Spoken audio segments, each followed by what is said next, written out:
ما اصلا اینجا استریک نیستیم، هر چی دوست داریم میکنیم، آزادی بیانه. از چیرم تو این زندگی والله. ادب کیلو نه خب این جمله بود آجی، من چیکارش کنم؟ ادب کیلو آقا درود فراوان بر شما. با پارت 2 ویدیو امشب در خدمتتون هستیم. پارت 1 تقریبا 15 ثانیه پیش قطع شد و الان دوباره شروع شد و بریم که دوباره گوش بدیم. 2 تا ترک رو تو پارت قبلی گوش دادیم و یه ذره حالا قبلش مقدمش صحبت کردیم راجع به سری مسائل کسشر و صرفا سعی می‌کنیم تو این ویدیو زیاد راجع به مسائل کسشر صحبت نکنیم و چون من گوش بدیم. من فهمیدم که من مجری تو خیلی مجری خوبه. یه ساعت حرف زدی، من اصلا تا حالا برای سلام نکردم. تو قشنگ نیم ساعت مثل علی خانی کیرته. آقا الان تو این شد. بذار بگم علی خانیان احسان علی خانی رو میگم کیرشه ها. علی خانی نگفتی علی خانی ها. گفتم شاید یه علی خانی مجری صحبت کردیم اما منظور اونم نه. احسان شاید بنده خدا یارو خیلی من معذرت میخوام، نمیخواستم فوش بدم، نمیخواستم بیادبی کنم، ولی پست سنانه اون شخص. آقا نه ما فوش ناموسی جدا نمیدیم. خب آره فوش ناموسی نمیدیم. صرفا نشنیده بگیرید و من گفتم علی خانی کیرته. گفتم خب شاید یه بنده خدا نگاه کنه فامیلش علی خانی میگه، خب چرا منو میگی؟ گفتم منحصرا به احسان علی خانی کیرشه. آره احسان علی خانی کیرم. توی که علی خانی هستی تو کلا کیرمون، تو فرق نمی‌کنه، ولی احسان علی خانی کیرشه. احسان علی خانی میگم یکی از آدمای اسکول و دیوریه. آره جامعه ماست، هنری. بکن این جامعه‌ای که میگم حالا جدی دارم میگم، علیزیا مثلا توش نیست. علیزیا که ولش کن، کیری اصلا یه فکتای در مورد اون من میدونم، هممون شاید بدونیم بگیم، ولی ایرانه دیگه. احسان علی خانی فقط بلده که دست بذاره روی، یعنی برنامه‌ساز خوبیه، خداییش هست. ولی این آدمو بفرست آمریکا، بفرست اصلا آمریکا هم کیرته. بفرست کشورهای اروپایی، به قرآن مجید یه دونه اپیزود هر چی بسازه یه نفر دید. یه دیالوگی الان گفتی بفرست کشورهای اروپایی، ایمانمون تو مغازه پسرم من دیالوگر به فام میگه و میخندیم. الان یادم اومد میگه که ویدیویی مثلا اینکه تو این استفاده خدا میگه کیر به هر چی کشور اروپایی هست، کیر به هلند، کیر به نروژ، خلاصه واسه میگه آره. نه آخه طرف اصلا فقط بلده که میدونی یه موضوعی هست تو ما ایرانی خیلی ویژگی‌های خوبی داریم و 10,000 برابر ویژگی بدی داریم. مثلا من یه چیزی آجی به اشکان میگم، همیشه به من میگه نگو. مثلا اینو خواهم مطرح کنم، این زشته. آجی سوال میگه از تاریخ بپرسید. آجی سوال رو ندارم.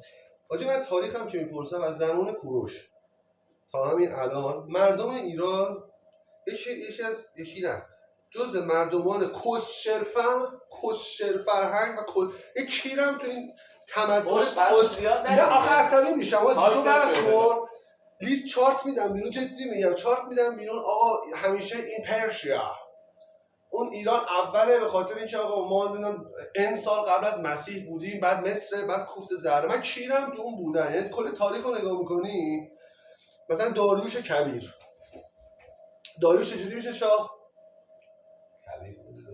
آقا من یه فرزند پسری نیست؟ داریوش پسر کوروشه؟ نه داریوش هم خالکستگی مزگرمی میشه شاه. بعد اصلا شاه ها رو بذار کنار. مردم ایران از زمان هخامنش حساب کنی تا همین الان مردمان به شدت کسشرگو، کسشرفهم، کسشر مسلکن. یعنی جدی میگم، یعنی هر جا یه شای مثلا خوبی بوده اینا ریدن توش. اسم مسلک اومد خواستیم بگیم که اونم کسشر میگه، فقط صرفا داره یه محتوای عامه پسندی. یه رپره اونم فقط الان یادم اومد بگم. ببین من خودم من آدم دروغگویی نیستم، اینو همیشه همه جا گفتم.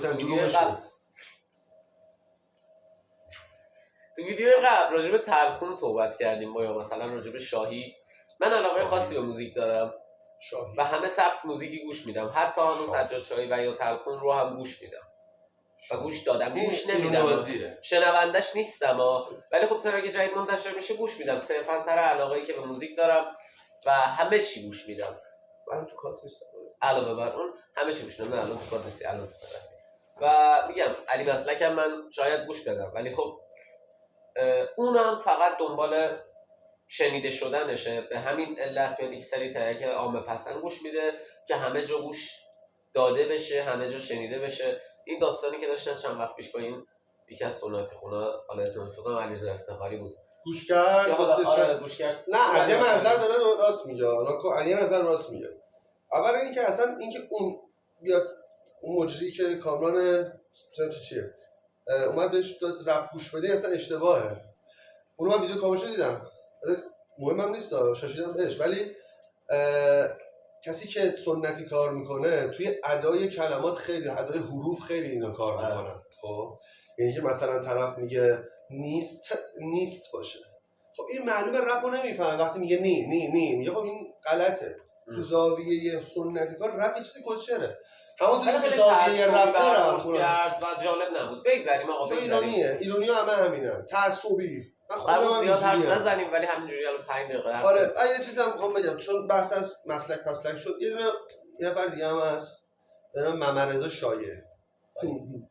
من چون اصولا خوشم نمیاد حقیقتا کسی رو با حرف خودم تخریب کنم، با حرف خودش میخوام تخریبش کنم. ممرضا شایع 2 تا تخت دارم، تو یکیشون. آجی من اینو بگم جدی ها، شایع رو من دوست می‌داشتم موقعی که هنوز به قول کوروش اون که چونشو می‌دیدیم هنوز صورتشو نمی‌دیدیم. کرمش، کوچه علی چپش، از اون مهمتر آهنگ واچر یادم رفت، کفریش خیلی خوب حال میده، جنگش کفری. شایم جزء هموناست که فهمیده جامعه ما چی میخواد، خب همون رو داره ارائه میده. مثلا تتلو موقعی که نمبر 1 بود همیشه بیاد زندان، نمبر 1 ایران بود دیگه، حاجی خدا وکیل. تتلو چیرش بود، میومد هر چی خودش حال میکرد و میخوند، میدونی؟ یا آهنگ مثلا تو کریر آهنگای تتلو که ماشاءالله هر روز میداد زیاده رو گوش بدی، میفهمی که اینا برای یک اندیشه است، یعنی فوشش هم برای همون فکره. شایع اینجوری نیست.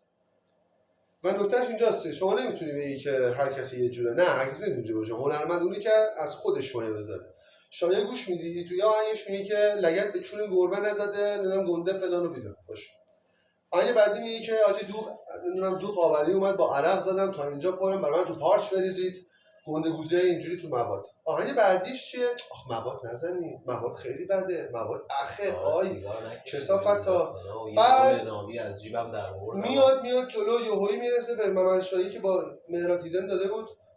بزرگترین گناه من که با اون مهراد هیدن هم اسمم. هیدن میگه که دخترها ما رو میبینن بوس میخوان و فلان و بیسار، بعد یه جا دوباره جنگ، من پلیس و فلان و چیرم و این حرفا. تولدش اومدن شوخی در زدن میگفتن شاید بیرون پلیسه. حاجی خایر اینجا نچسبون، خایش رفت تو مغزش تبدیل شد به قطعه هیپوفیزش، انقدر ترسید. خب تو که میترسی گوه میخوری میخونی. حالا اینو میخوام بگم یه چیز وایسا و یه چیز هم هست آقا، من بگم به جز فوش نمیدونم چیزی بگم، طولانی میشه ویدیو، مجبوریم 3 تا پارت شیرم هم نی بذار گوش بدیم. اینو میخواستم بگم، ما الان داریم انتقاد میکنیم. ما انتقاد نمیکنیم. نه اینو میخوام بگم، شما هم میتونید انتقاد کنید، با چی دقیقاً انتقاد نمیکنیم. ما الان اون این شخص هایی که داریم تو ویدیو راجبش صحبت میکنیم، بهشون پوش میدیم، هر چیزی میگیم، پوش نمیدیم، نظر شخصی خودمونه. صرفا قرار نیست نظر شخصی شما باشه. ما داریم نظر شخصی خودمون رو میگیم، ما خودمونیم. آزادی بیانه. من نمیام بگم اون آدم بده، اون آدم فلانه، اون آدم بیساره. اون شاید سلیقه شما باشه، میگم اون شاید سلیقه شما باشه، من به سلیقه شما احترام میذارم، ولی سلیقتون کسشره. از نظر من سلیقه شما کسشره. از هر نظری سلیقتون باز من میگم از نظر من سلیقه شما کسشره، ولی صرفا دلیل بر این نمیشه که سلیقه شما کسشره باشه. شاید یه نفر سلیقه شما رو دوست داشته باشه. از نظر من سلیقه شما کسشره و اون فرد هم کسشره. بریم ترک سوم آلبوم گوش بدیم. ولی همه اینا که میگفت راست به ما ربطی نداره. شما هر دو نه به من واقعا ربطی نداره. نظر شما درباره من چیه؟ چیرمه واقعا. ولی این من ربط داره. خدایی گوش نکنید، درست میشه. تغذیه دارید میکنید به مولا علی. طرف میره اونجا نور. واسه یه بار اینو بگم خیلی حال داد. ممرضا شایع هنوز با جعفری کار میکنه؟ فکر کنم. کیر مسعود مظفری که کیر سگ کسی تره چون جعفری. مسعود مظفری هم الان اگه دید دانش ببخشید دیگه. حیفه. ولی ممرضا شایع چون مسعود مظفری خیلی مبحث بزرگیه. نه اصلا نه توش نه خیلی مبحث بزرگیه. بعدن شاید راجع بهش ویدیو گرفتیم 30 دقیقه هیتش کردیم. نه هیت این اصلا تعریفه. ولی 2 تا تخم دارم. من مرد شاید تو یکیشون تا ابدم. نه اصلا نه حاجی اصلا تخمم هم نیستی. چرا تو ببخشید معذرت خواهی می‌کنم. من ببخشید حالا به دیگه باش. نه حالا ندارم. بذار سورنا زد بچوره ببره. بعدی چیه؟ درک سوم خانه سرخ فیت با سارا بیگدلی شاملو، بیتش هم بهران زده. سارا بیگدلی شاملو؟ چرا شاملو؟ نمیدونم. سارا بیگدلی لورا. ببین چی شد؟ اتاق دور عبدی بیاره.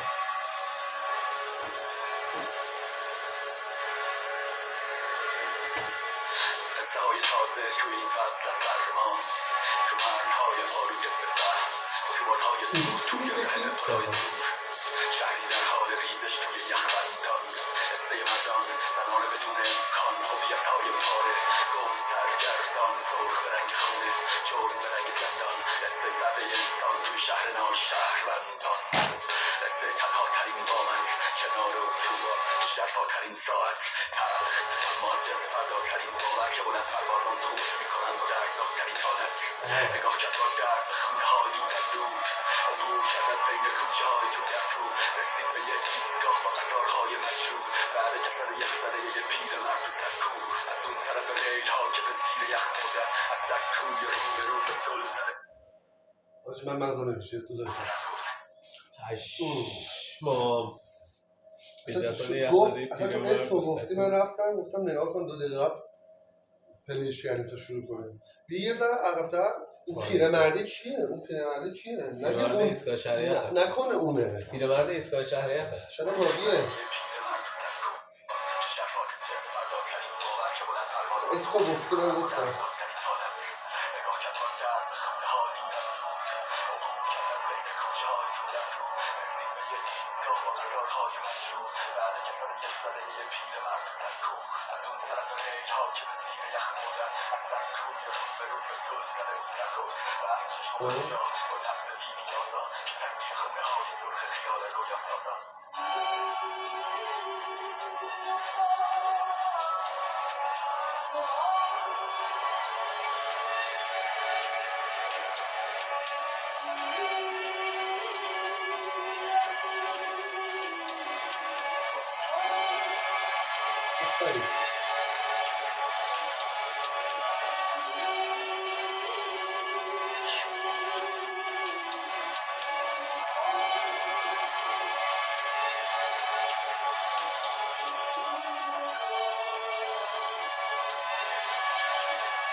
سرزمین بیمار با بیمارهای شیفته، دستهای زور که تو ابرها ریخته بود، صورتهای استخونی خیره به یه پنجره قفل ولی معلق به دیوارهای ریخته، مرزهای وحنی زیر اخطار زورگنی، طنابهای همسی و صدام هر تغییر میرسید خورشید وسط خاک یخنه، اما داز تعجب داد زد که امکان رشد هرگز بنویس از توی صحنه، از دستور قطر گلها توی این مخروم نفت و لوله‌های پوچ پره که دنیا تو نیاز شد اخراجی از تقویم، آسف فوق فردا باید کوچ کنه به دنیا.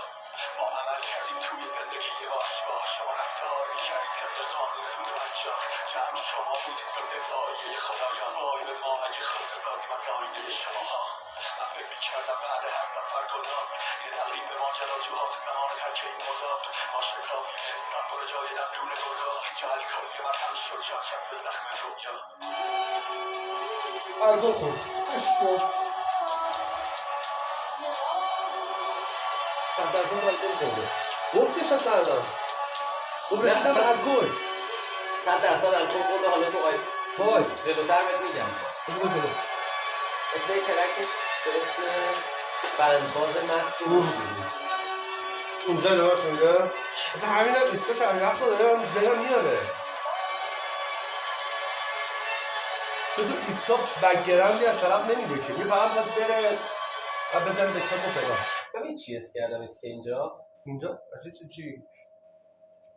گفت پیرمرد یخزده سکوه یه دونم سرگرد اون بر سکوه روبروشه پیرمرد که یخزده نرفت سراغش اصلا تو ایستگاه شهر یخ قرار بود یاوی رو بگم قرار بود راوی رو بندازن تو آب.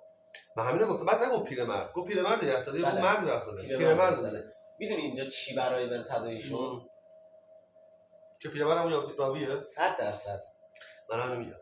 چون اصلا گفتش و گفتم الان این پیرمرد یخزده است یا خود راوی تو یخزده.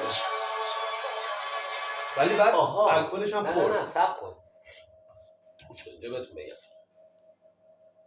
ما الان به این فکر کردیم که پیرمرد همون راویه. نه اصل داستان همون راویه. راوی میخواد که جلوی داستان چجوری پیش بره. قرار بود پیرمرد راوی رو بندازه تو یخ.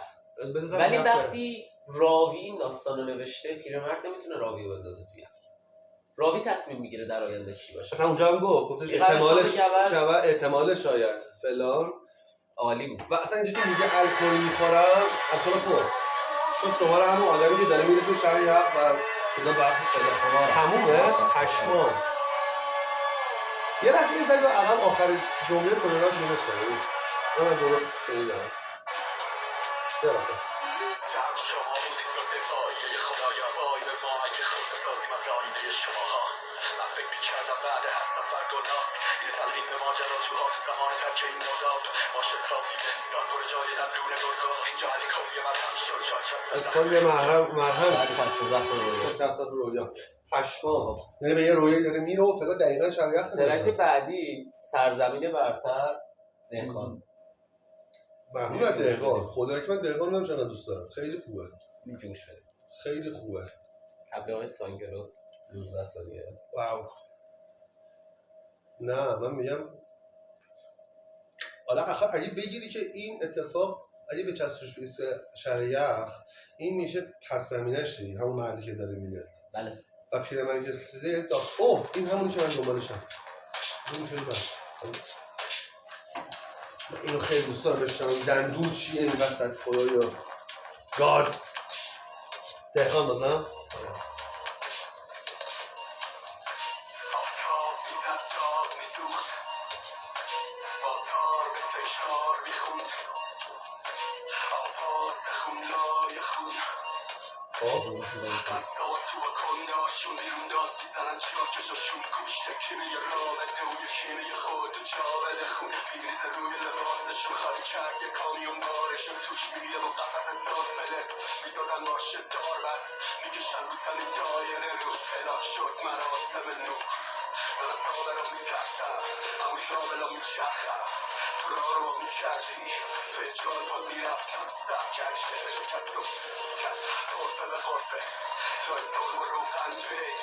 جمله به جمله تا یه نظامی صدام زد بچه پیر تو ایستادم فرد خسته یه پات زیر چشم زخم سیاه و منم مثل تو بود پنجگیام از مراسم نوره گوش میدن به با بچه پیر تو کشم من و من درد کتفم گفتی کمک نمیخوایم یه شهر پر بوی مورفین حرفا بسته تو روز بعد غروب چاقش کرد تو کنوی صبح پس شد تو واسم خون خورشید برای میدون یه محبته یه سال با فرسای تور باز رفت تو کامیون اینجا مراسم نور سر زمین برتر خونه نور سر جنگل میلان روی زیر بوتینا میلان زیر بوتینا سر زمین برتر خونه نور سر جنگل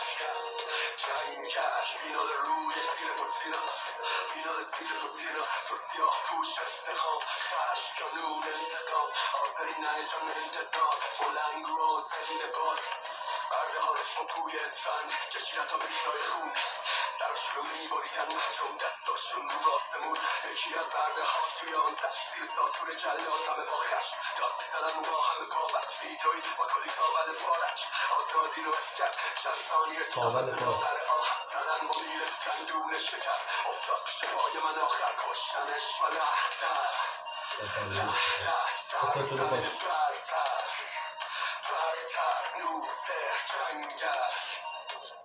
چه بیتی داره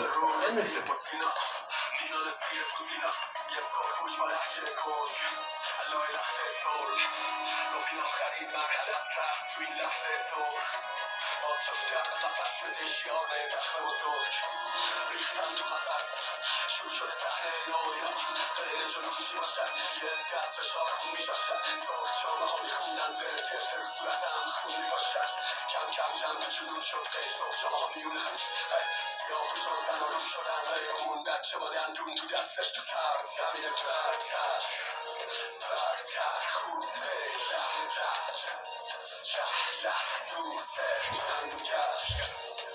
این باید بعدی گرفتم باید بد کنم یه باید گرفتم آره نه خود میگم الان راستش بعد گرفته کردم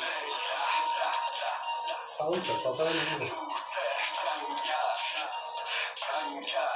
بابا اصلا اینقدر رفرنسی وقتی به تاول با تاول بود من میدم که تیر کشید تاول پا وقتی رسیدم آخر راه منم اون جواز وحشی بودم سنگسار رو گوش دادی دیگه آره خب داستان سنگسار رو به ذهنت بیار دارم این دقیقا داستان سنگسار این موزیک از زبون گرگا خونده شد از اون زاویه بخوای نگاه کنی جنگل از اون زاویه نگاه کنی آره معنی میده از زبون گرگا خونده شد وحشی بود موزیک ریتم هم مثلا بیت هم وحشی بود کلا بریم ترک بعدی بند باز مست باز هم دهقان تا اینجا همه دهقان بود به جز نه. اون بدونی که فرشاد بود دهقان بود آره چه چهار کرده تا دهقان بود. چه کرده یه دهقان فرشاد. واقعا بند باز مست این خیلی شبیه چیزه پوستر شبیه وصیته با نفس سم میترز همیشه بنویسم روزایی که زخمی تره میاد نوبت رقصیدنت اینو بذار سیاه بی صفه همه تهدیدهای جلی خفه من شعر میکنم جرمم و تا بفهمی چطور میشه کردم میرمه یه فرمانه کاره کنم وجاره حتی ملودی بود و متروید فارم دلونی روی ترانه ترور و رمز صدا کنا دیدم یه سخت که توی خودم اما مبارزه نمیشد با تب سیالود شهر صرفه کف خیابون بود سوزه که چیرم و خورده شدم اینم یه ترین تنهایی منیش قانون گاهی که بی تایپ پا و گایده بیامونم خود بارونی تو آدم هایی که بی زبونن و رایی رو که میرسه به فایده بده بره من شاعران رقصی را پایداری نبودم دفنگ شعرم رو اپرو تو شقیقت کاری منم بود قبیلم پر از استراب و ترس تنهایی و ساخت مجدد تو برم حقیقت به غیر حس که دارم چیز دیگه ای ندارم که واسه شست بذارم رسیدن یه بوسه داغ مسیر واسه چیک ندارم تو شاد دست بذارم ببین دست رو بره تو فار یاد بگیری ساخته نشده واسه فاخت دیری با ساختمونامون رو به باخت جبیری تا زمینی میاد تو برشو به داخت ببینیم منو تهدید میکنید شما یادتونی صحنه کجاست هنوز درگیره این در قلعه کجاست ما خدایم به شماییم اول آدم های گل پر ندارن زندگیشون رو میجوانده که فر درارن قبلاشی ها رو که کل نیارن وقتی تخ ندارن هنو کرد درارن زندگی کردم مثل شیر از جنگ نه تصمیرم نه نکشیدم لاشارا میرفتم اگه درنده نبودم به من میرسیدم اگه درنده نبودم به من میرسیدم اگه درنده نده ببینیم تو فرهنگ مثل شیر از جنگ نه تصمیرم نه نکشیدم لاشارا میرفتم اگه درنده نبودم به من میرسیدم اگه درنده نبودم به من میرسیدم یه کله کفتار اندازه ترسم و له میکنن دارن یه برنامه تش زیر تناب فردای بند منتظر سقوط بند بازم است اینا نمی جنگن هم پای جنگ سرشونو میخوانون خمیازه تش پاشی صف پیش رو زمین اجداد امنشون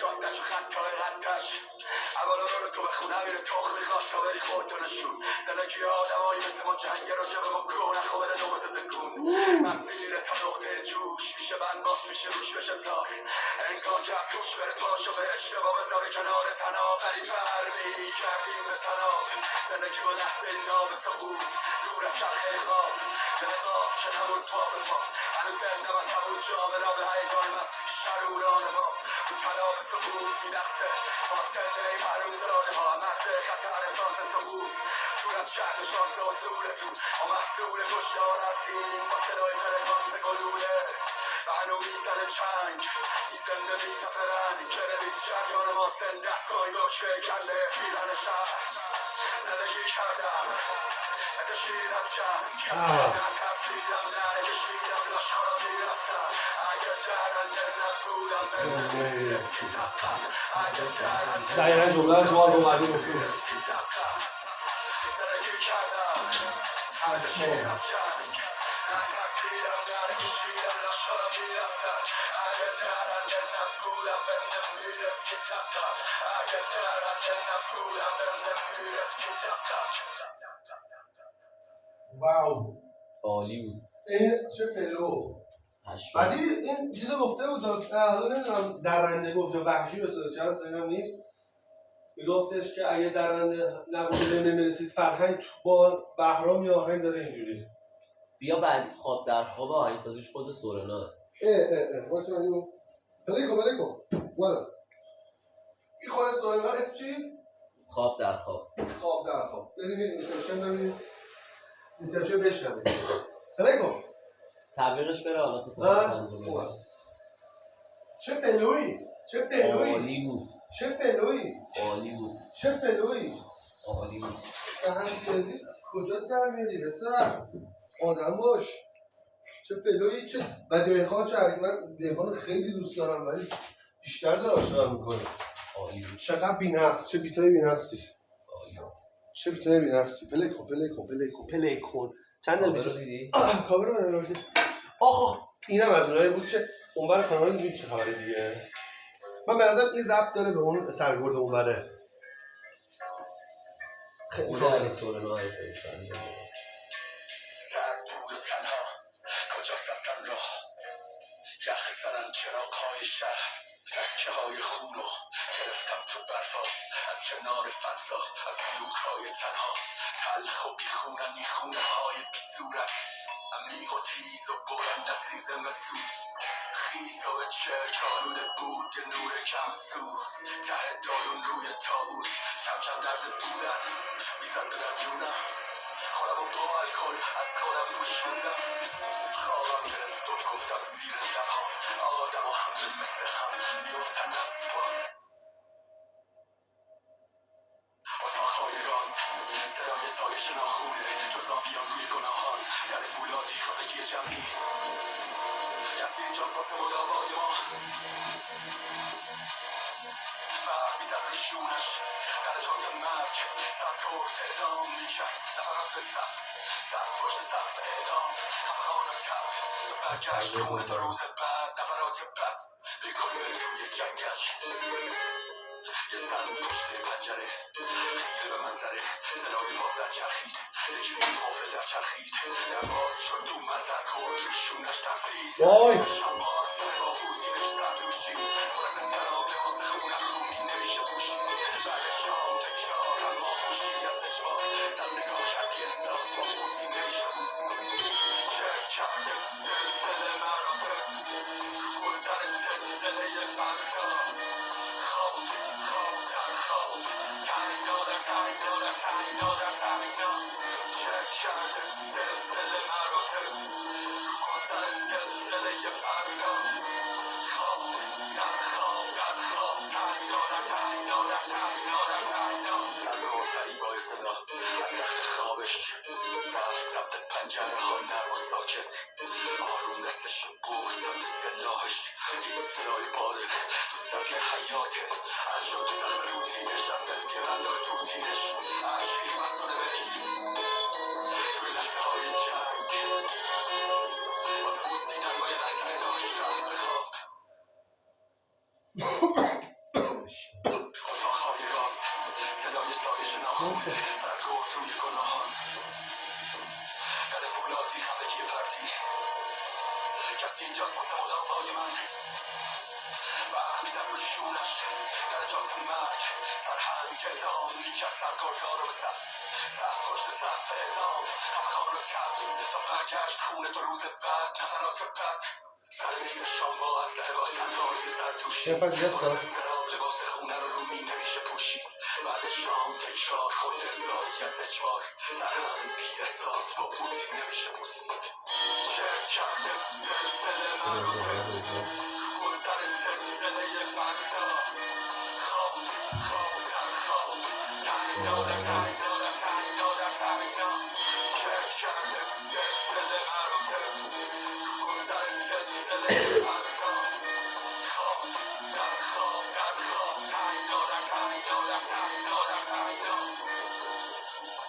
من یه چیزه پشمام دقیقا که نفر اول سرگرد بود سرهنگ شد بابا آره میگردم کامل پشمام چه بیت مریضی استوب کن چه بیت مریضی چه بیت مریضی چه بیت سورنا مریضی؟ پشمام نکن این کارو رو پشمام چه بیت مریضی بعدی ترک مرسه آهنگسازیش با دهقان و سورنا من بعد ویدیو بعدی میذارم بعد استوب بده آره آج اصلا من این دوتا آهنگی که هر چی جلوتر میره دارکتر میشه آره ویدیو رو قبل آلبوم. برو دوستان وایسا جمله رو بگم بکام باشید حتی اگه حتی زندگی زنی بکنم بکامتون نیست بکام باشید حاجی پشمام قطع کردی اینو ویدیو